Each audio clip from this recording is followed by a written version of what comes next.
So, if we create an environment that is low in challenge and low in support, then not much tends to happen there.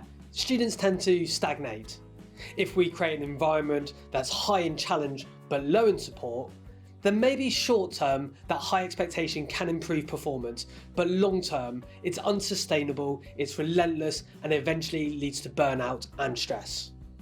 If we create an environment that is low in challenge but very high in support, then that's really nice. It's lovely, it's comfortable, and there's nothing wrong with sometimes being in that box, but we do have to acknowledge that it's unlikely that high performance happens there.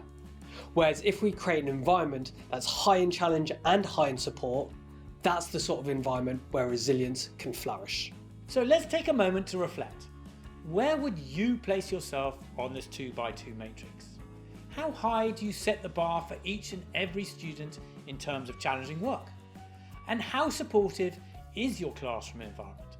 And most importantly, which can you do better and how? As you can see, we think online teacher CPD should be research-based, practical, value for money, really fun to do. And if this sounds exactly what you want for your staff, then go to the InnerDrive Online Academy now.